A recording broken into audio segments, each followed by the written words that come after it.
Hola a todos. Hoy continuamos con nuestro curso Nuestra Identidad. A todos gracias por estar con nosotros.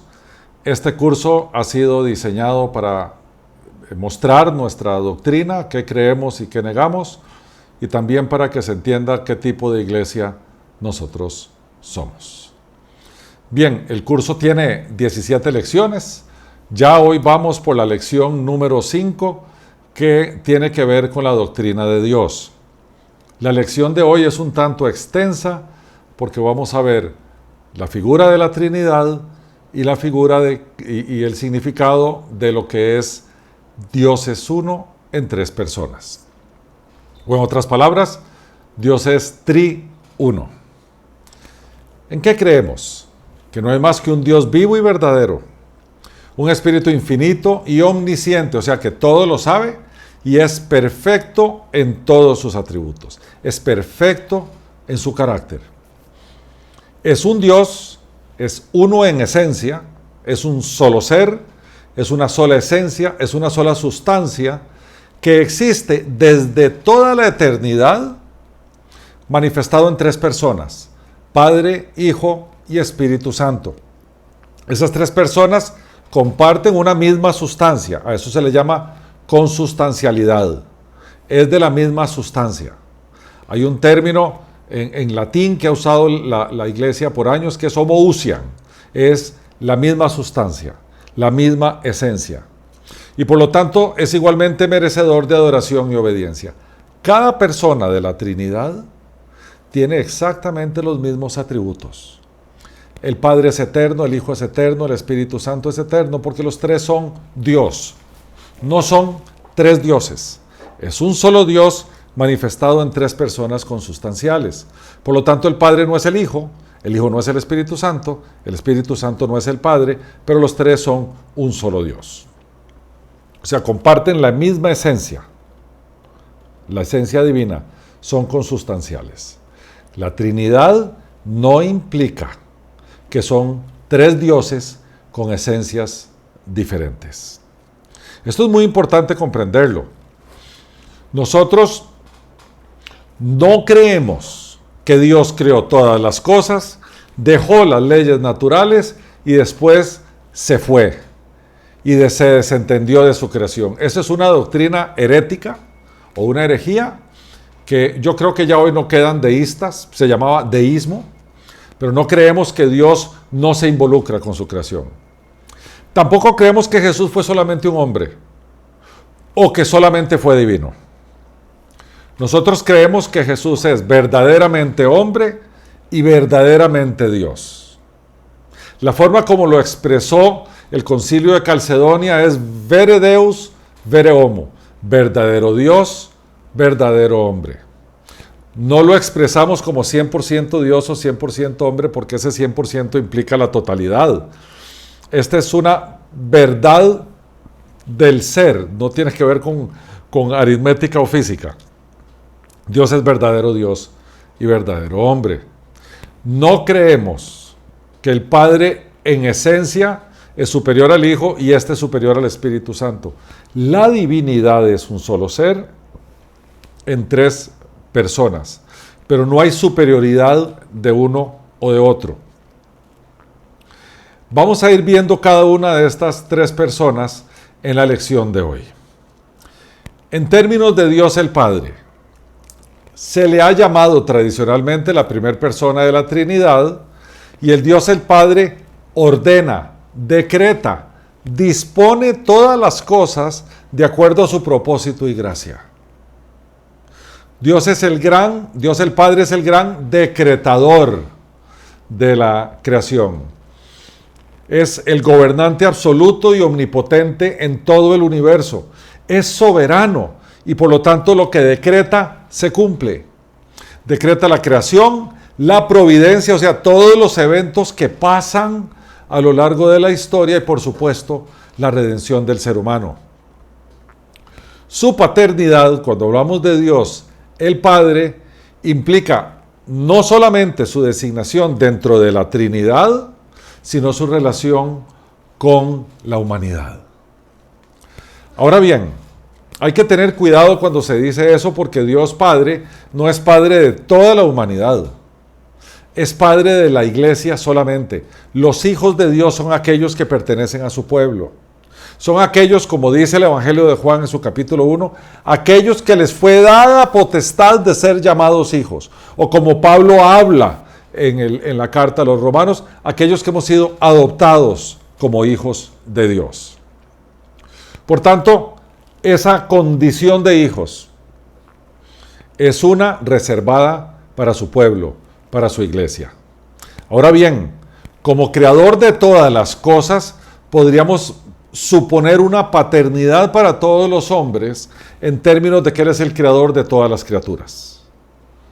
Pero eso no quiere decir que es el Padre espiritual de todas las criaturas. Es solo Padre espiritual de los creyentes.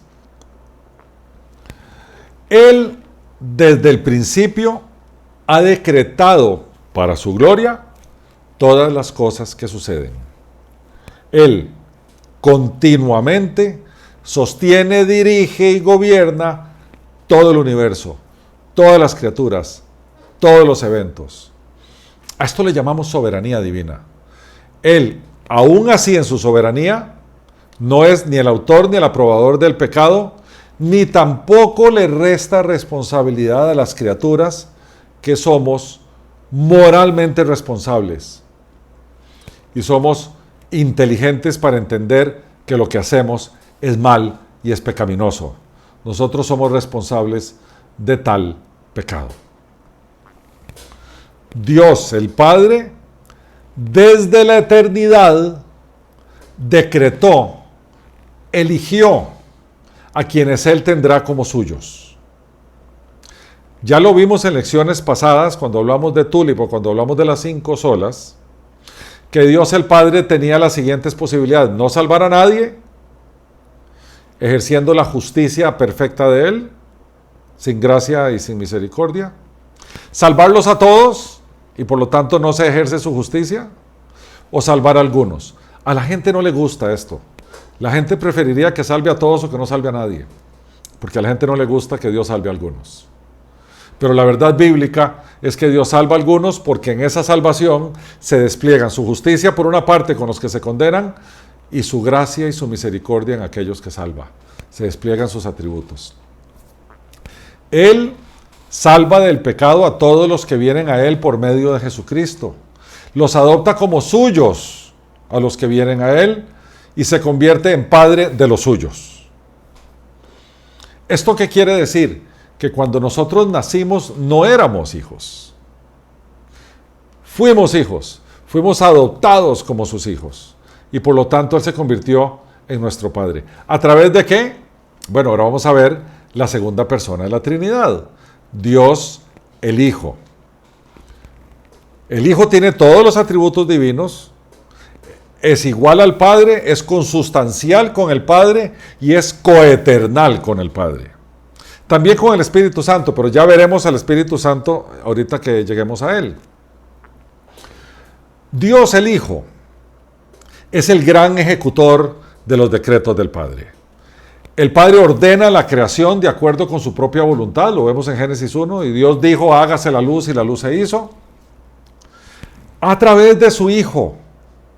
Porque el Evangelio de Juan dice que por Él todas las cosas fueron creadas y sin Él nada de lo que hubiera sido creado fue creado. El Hijo es el gran ejecutor de la voluntad del Padre.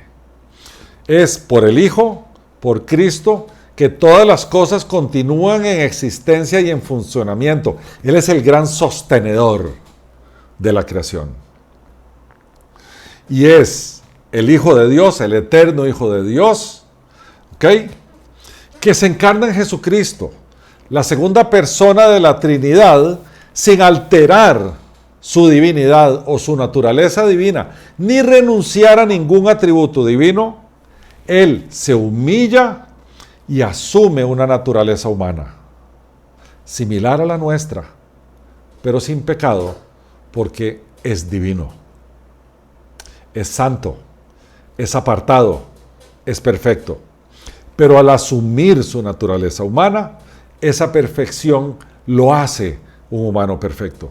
Él, el Hijo, es concebido por el Espíritu Santo Jesús en su humanidad, o sea, el Hijo en su humanidad, es concebido por el Espíritu Santo en el vientre de María, que era virgen, no había conocido hombre, y por lo tanto él es nacido de mujer, cumpliendo así la primera manifestación del Evangelio que sale en el capítulo 3 del libro del Génesis.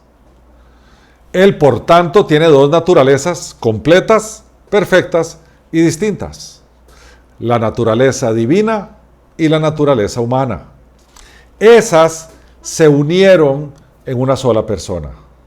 No hay confusión, cambio, división o separación. Él es verdadero Dios, verdadero hombre. Como habíamos dicho antes, veru Deus, veru homo. Él es Dios y hombre, pero un solo Cristo. Es un solo Mesías. Es un solo enviado.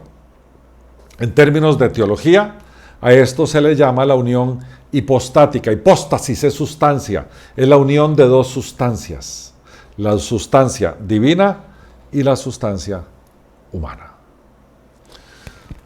Asimismo, Dios el Hijo, en la persona de Jesús, en su encarnación, poseía todos los atributos divinos. Su naturaleza divina tenía todas las prerrogativas. Es Dios, pero es Dios hecho hombre. Él se humilla haciéndose hombre y por lo tanto no siempre, como hombre, expresaba las glorias de su naturaleza divina o de su majestad. Las ocultaba detrás del velo de su genuina humanidad. Pero siempre estuvieron allí. De acuerdo con su naturaleza humana, él actúa en sumisión al Padre por el poder del Espíritu Santo, mientras que de acuerdo o en consonancia con su naturaleza divina, él actúa por su autoridad y poder como el eterno Hijo de Dios. Asimismo, él, en la persona de Jesús el Cristo, o sea, Jesús el Mesías, logra la redención de su pueblo, la redención de su iglesia, a través del derramamiento de su sangre, llámese su vida, en una muerte sacrificial en la cruz. Y su muerte fue voluntaria, fue vicaria, sustitutiva, propiciatoria y redentora. ¿Qué quiere decir todo esto? A partir de la muerte Él nos compra, nos rescata de la esclavitud del pecado, por eso es redentora. Su muerte es propiciatoria, eso quiere decir que la ira de Dios que estaba reservada para ser descargada sobre los seres humanos, llámese la manifestación de su santidad y justicia, ahora, como Cristo se atribuye nuestro pecado, es descargada sobre su Hijo. Y su ira, por lo tanto, es propiciada. Ya no va a ser descargada sobre estos seres que Cristo sustituyó en la cruz. Vicario es ser representante, Él fue representante de todos nosotros y nadie obligó a Cristo a irse a esa cruz. Él lo hizo voluntariamente.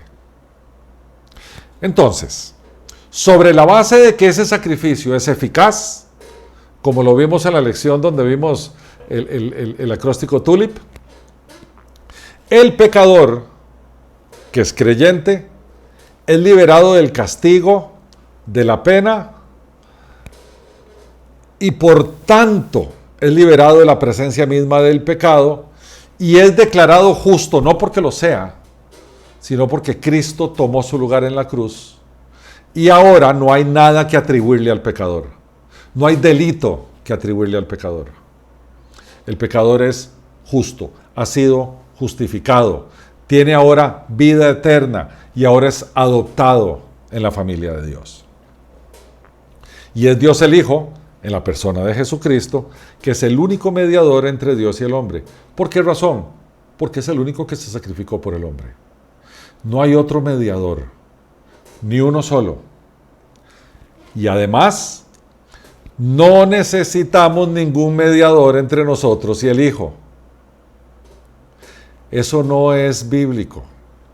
No es cierto que María, la madre de Jesús, es nuestra intermediaria entre nosotros y Jesús. La relación que Jesús tiene con nosotros es eterna y absolutamente personal. Al punto que ahora se encuentra a la derecha del Padre intercediendo por nosotros. No es María la que está intercediendo por nosotros a la derecha del Padre. Es el eterno Hijo de Dios encarnado en una persona llamada Jesús de Nazaret. Lo único que nosotros necesitamos es la Trinidad.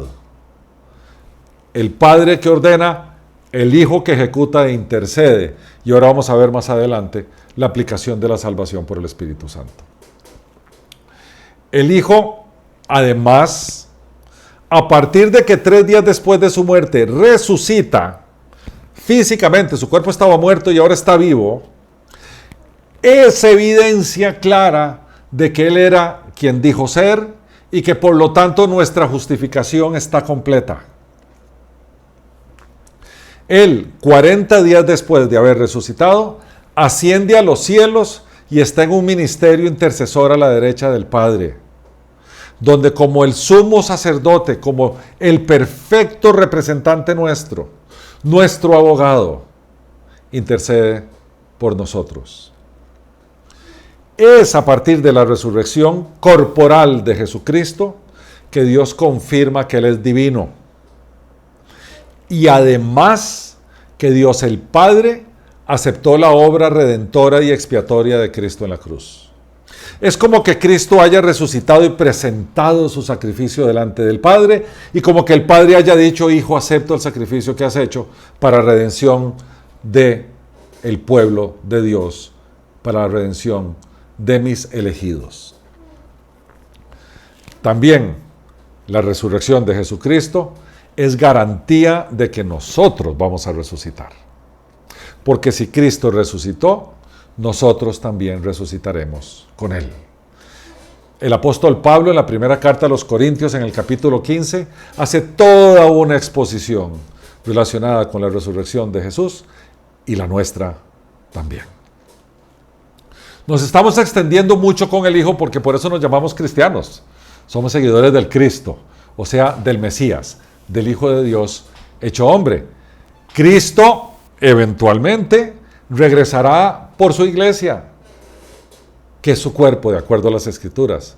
Eso va a ocurrir después de que pase un periodo gigantesco de sufrimiento en el mundo llamado la Gran Tribulación, y Él va a regresar después de esa Gran Tribulación a establecer un reino de 1000 años aquí en la tierra. Va a reinar en la tierra con sus santos. Y es Jesucristo aquel que juzgará a toda la humanidad. A los creyentes por una parte, y a los que murieron incrédulos serán juzgados en un juicio que se le ha llamado a lo largo de la historia de la iglesia el juicio del trono blanco, que está detallado en el capítulo 20 del libro del Apocalipsis. Dios el Hijo, o sea el Cristo, es el único mediador entre Dios y el hombre. La figura que se usa es preciosa. La iglesia es su cuerpo y Él es su cabeza. Es el Rey universal que viene. Es el que va a tomar el trono de aquel que lo personificó de alguna manera, lo tipificó, que era el Rey David. Y Él será el que juzgue a aquellos que no creyeron en Él.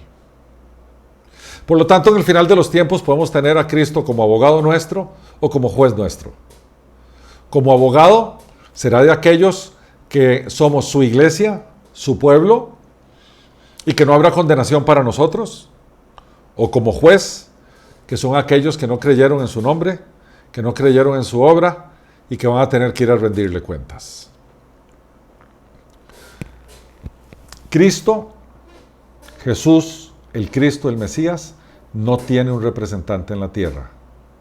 No tiene un vicario que ejerce sus funciones. Tampoco tiene un sumo pontífice. Esa era una figura, el sumo pontífice era una figura del Antiguo Testamento, que era el sumo sacerdote en el templo, que era el que entraba a oficiar en el día del perdón en el templo, porque era el día en que era juzgado el pecado de Israel y era perdonado el pecado de Israel. Ese era el sumo sacerdote, era un sacerdote con un grado superior que el resto de los sacerdotes. Esa función no la ejerce absolutamente nadie en la tierra. No hay tal cosa como un sumo pontífice. Dice el libro de los Hebreos en el Nuevo Testamento que el único sumo pontífice o sumo sacerdote que nosotros tenemos se llama Jesús de Nazaret, el Cristo. No hay otro. Por lo tanto, no hay otro mediador entre Dios y los hombres. No existe el sacerdocio. Ese fue abolido en el Nuevo Testamento porque ya no hace falta hacer sacrificios propiciatorios o sacrificios que propicien la ira de Dios. No hace falta. Cristo hizo el sacrificio último, perfecto y suficiente. El sacerdocio fue abolido. No existe tal cosa como un padre, como un sacerdote, o un sumo sacerdote, o un sumo pontífice. Eso no es bíblico. Además, no puede haber adoración, alabanza o veneración a otro ser que no sean las tres divinas personas de la Trinidad. Dios reclama como suya toda la adoración, la alabanza y la veneración. Dios no soporta. Él dice en los 10 mandamientos que Él es un Dios celoso, que Él es un Dios que nos cela, es un Dios que nos desea, es un Dios que nos trae, y por lo tanto Él no permite ni adoración, ni veneración, ni alabanza a otro ser, menos seres que Él ha creado. Toda la alabanza y la gloria es exclusivamente para Él.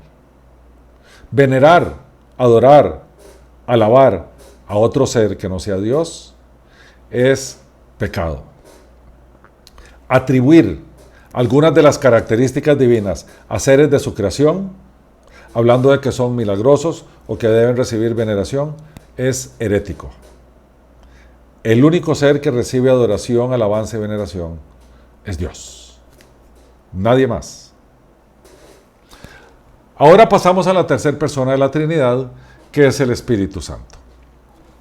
El Espíritu Santo es una persona, no es una fuerza, no es un soplo, es una persona. Es divino, es eterno, posee exactamente los mismos atributos que el Padre y que el Hijo. Tiene personalidad, divinidad, intelecto, emociones divinas, no humanas. Es eterno, es omnipresente, es omnisciente, tiene todas las características divinas con las cuales cuenta el Padre y el Hijo. El Espíritu Santo, la Biblia nos dice que se contrista o entristece, pero por favor no confundamos eso con que el Espíritu Santo tiene emociones humanas. El Espíritu Santo es un ser perfecto y divino. Las emociones humanas son propias de nuestra naturaleza caída, no son propias de Dios. El Espíritu Santo, por favor, el Espíritu Santo es Dios. Por lo tanto es igual, es consustancial con el Padre y con el Hijo. No tiene un rango menor. Es Dios. Tiene la autoridad divina. El Espíritu Santo ejecuta la voluntad de Dios en relación con la humanidad. Él se ve allá al principio en el libro 1, en el capítulo 1 del libro 1 de la Biblia, en el Génesis, vemos cómo el Espíritu se paseaba sobre las aguas. Ya aparece el Espíritu Santo al puro principio de la Biblia. El Espíritu Santo tiene que ver con la encarnación de Jesucristo, porque María fue concebida por el Espíritu Santo. Tiene que ver con la revelación de las Escrituras, que fueron inspiradas por el Espíritu de Dios. Y tiene que ver con la obra de salvación, como lo vamos a ver ahorita. El Espíritu Santo, pese a que es eterno y es omnipresente, se revela en la era de la Iglesia en una fiesta judía que ocurrió hace poco más de 2000 años, llamada Pentecostés. Allí, Él descendió al ser humano, vino del Padre, porque Cristo lo había prometido en la última cena, para edificar, completar el cuerpo de Cristo, que es su iglesia. Este trabajo del Espíritu Santo contempla convencer al mundo del pecado, o sea, de la desobediencia a Dios, entender nuestra naturaleza desobediente y pecaminosa, de justicia y de juicio, glorificar a Jesucristo, o sea, llevar a la gente a Jesucristo, testificar de Jesucristo, guiar a su iglesia para cumplir el propósito divino y ir transformando progresivamente a los creyentes en la imagen de Jesucristo. Todo eso hace el Espíritu Santo. Asimismo, El Espíritu Santo es el agente sobrenatural y soberano en cómo Dios aplica la obra de Cristo en la cruz a aquellos que se van a salvar. Repito, Él es el agente sobrenatural y soberano para aplicar la obra de la cruz en los que van a ser salvos. El Señor, en una conversación que tuvo con un fariseo famoso, un maestro que se llamaba Nicodemo, está en el capítulo 3 del Evangelio de Juan, le habla que es necesario nacer de nuevo, habla del nacimiento del Espíritu y por lo tanto es el Espíritu Santo el que nos hace nacer de nuevo. Estamos muertos en nuestros delitos y pecados y el Espíritu Santo nos da un nuevo nacimiento. Además, una vez nacidos nos trae la tristeza que es para arrepentimiento, que es de Dios. Nos da la fe, que es un don de Dios para creer. Y bautiza a todos los creyentes, incluye a todos los creyentes en el cuerpo de Cristo. En cada creyente vive, mora, habita. Además los va santificando, o sea, los va purificando. Los instruye, los ayuda a leer las Escrituras. Les da el poder para servir en la iglesia. Y los sella para el día de la redención. Ese sello del Espíritu Santo es una forma que la Biblia explica sobre cómo se sellaba lo que pertenecía a alguien. A nosotros somos sellados por el Espíritu Santo y por lo tanto es el sello que habla de nuestra pertenencia a nuestro Dios. También es el Maestro Divino que inspiró a los apóstoles y profetas a toda verdad y por lo tanto es el inspirador de las Escrituras. Y todos aquellos que creemos, el Espíritu Santo mora en nosotros y por lo tanto nosotros debemos ser llenos del Espíritu. ¿Qué quiere decir ser llenos del Espíritu? No quiere decir andar hablando cosas extrañas, ni quiere decir, no, lo que quiere decir es ser controlado por el Espíritu. Quiere decir que es vivir en el Espíritu. Ser llenos es ser completados, digámoslo así, es ser llevados por el Espíritu Santo de Dios. También el Espíritu Santo administra dones espirituales a la iglesia para el servicio de los santos. Esos dones o regalos no son naturales del ser humano. El Espíritu Santo los imparte de acuerdo a su elección, de acuerdo a su voluntad. A uno les da una cosa y a otro les da otra, porque todos juntos completan el cuerpo de Cristo. Por otra parte, el Espíritu Santo no busca gloria para sí. Y por lo tanto desaprueba que aquellos que han sido impartidos o han recibido dones tengan exhibiciones y se glorifiquen en sí mismos. Los dones del Espíritu Santo no son un espectáculo, no son un show, ni son para el disfrute de la persona. Los dones del Espíritu Santo fueron impartidos para el servicio de la iglesia, para la edificación de la iglesia. Por lo tanto, el Espíritu Santo glorifica a Cristo y todos los dones tienen que ver con llevar la obra de redención a los perdidos y edificar a los creyentes en la familia de la fe dentro de la iglesia. Un don del Espíritu Santo, un regalo del Espíritu Santo, como lo vamos a ver en la lección siguiente, no tiene que ver con el disfrute de a quien se lo dio. Tiene que ver con el servicio de aquel a quien le es impartido para la edificación de su iglesia. Como decíamos, el Espíritu Santo es soberano. Él otorga los dones de acuerdo como Él quiere, para ir perfeccionando a los santos. Hay en las Escrituras una descripción o una enumeración de dones que nosotros cuidadosamente vemos para poder distinguir, porque la Biblia nos explica que hay algunos dones que fueron impartidos a los apóstoles para fijar las bases o el fundamento en que iba a crecer la iglesia. Una vez idos los apóstoles y puestas esas bases, esos dones desaparecen. Entonces, hoy que tenemos muy de moda y de hecho muy exhibido impropiamente este tema de hablar en lenguas extrañas, lenguas A ver, no son lenguajes, son lenguas ininteligibles. No hay una persona que las escuche y sepa qué se está diciendo. O profetizar de alguna manera. Dios me dijo, Dios me habló y Dios dice. O hacer milagros y señales al estilo de los primeros días de la iglesia. Todo esto eran señales dadas a los apóstoles para autenticar su mensaje. ¿Cuál fue su mensaje? El testimonio apostólico. ¿Cuál es el testimonio apostólico? El Nuevo Testamento. Ellos revelaron la verdad divina y en modo alguno estos dones fueron característicos para todo el mundo. Lo que es más, cuando vemos la historia de la iglesia, vemos que esos dones desaparecieron en la historia de la iglesia. En los tiempos modernos hay toda una tendencia de la iglesia que dicen que esos dones volvieron. Si no es para la edificación de la iglesia de Cristo, esos dones son falsos. Tiene que edificar la iglesia.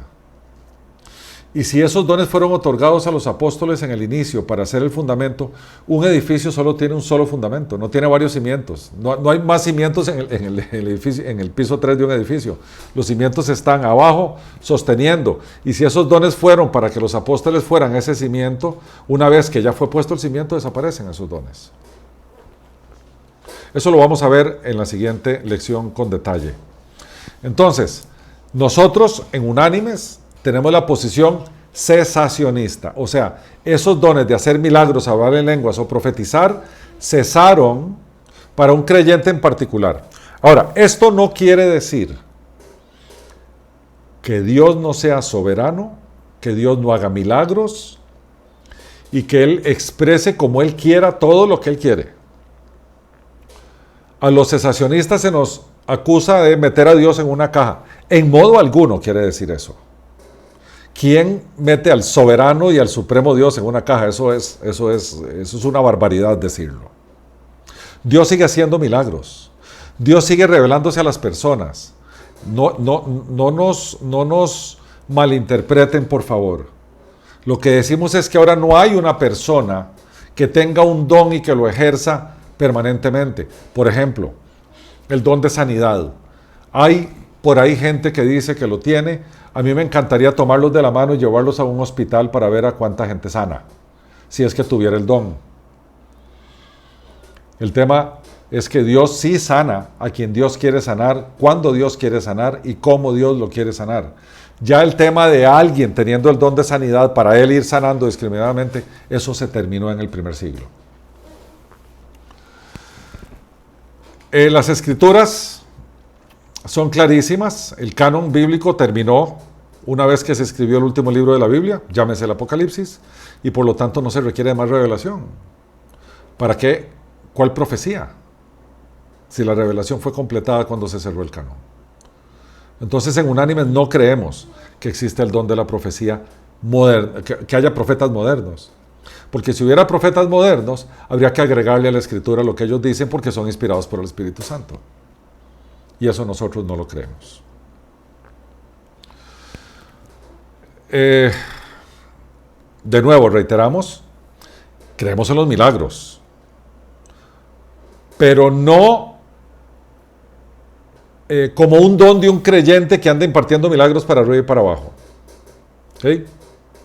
Como hoy en día, que hay un montón de iglesias que dicen, venga aquí porque es el miércoles de milagros y aquí Dios va a impartir milagros porque llegó un apóstol moderno, que es una barbaridad hablar de apóstoles de Cristo hoy en día. Fueron 12, con la muerte de Judas quedaron 11.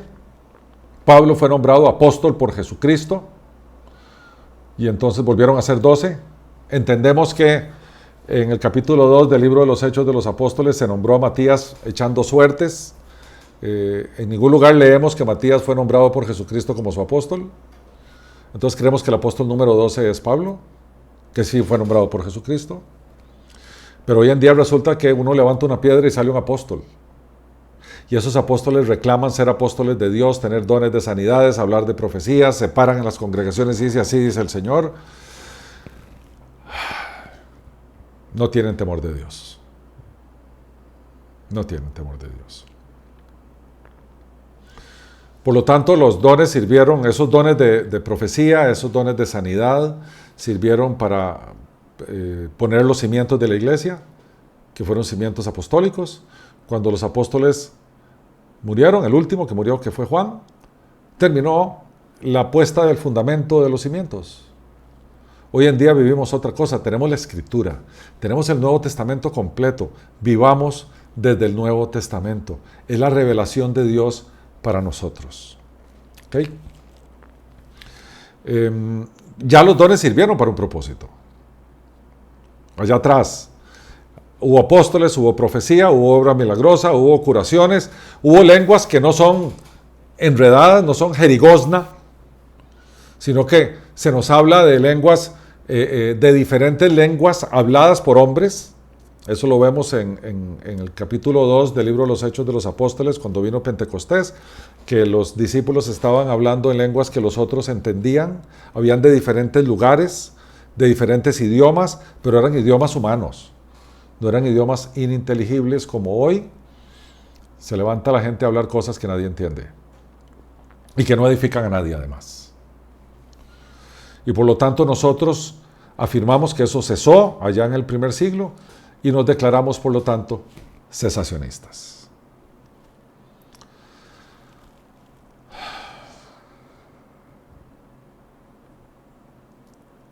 También entendemos que la obra del Espíritu Santo no es dar revelación nueva. La revelación está en la Escritura y fue cerrada. Ya está ahí. No creemos que el Espíritu Santo dé nueva revelación, porque entonces habría que agregarla a la Biblia. La Biblia es completa, la Biblia es suficiente, la Biblia es inerrante y la Biblia es infalible. No hay que agregarle, no hay que quitarle. El Espíritu Santo no va a inspirar más escritura a ninguno de estos pseudo apóstoles. Por otra parte, por años se ha dicho que aquellos que no tienen manifestaciones del Espíritu Santo no son considerados como salvos. Y yo recuerdo hace muchísimos años que decía que si no hablas en lenguas no sos salvo. Eso es una aberración. Esa es una barbaridad. La gran mayoría de creyentes no manifiestan esos dones que nosotros afirmamos cesaron en el primer siglo. Por lo tanto, es una barbaridad decir que son requisitos para nuestra salvación, porque no, según ellos, muestran la salvación cuando hablamos en lenguas enredadas. Eso no es así. Bien, vamos a hablar en detalle de la doctrina del ser humano en nuestra siguiente lección. Esta fue un poquito extendida porque estábamos hablando de la doctrina de Dios y hablábamos de las tres personas. Nosotros, repito, somos cesacionistas, no creemos en todo ese show que se arma hoy en día. Creemos en un solo Dios que se revela en tres personas, Padre, Hijo y Espíritu Santo, que son consustanciales, tienen la misma sustancia. Cada una de las personas de la Trinidad tiene todos los atributos divinos. Creemos que las Sagradas Escrituras son suficientes, que no hay que agregarle ni quitarle. Y somos fieles creyentes de la sana doctrina expresada en la Biblia. Mis queridos hermanos y amigos, muchas gracias por su atención y que Dios los bendiga.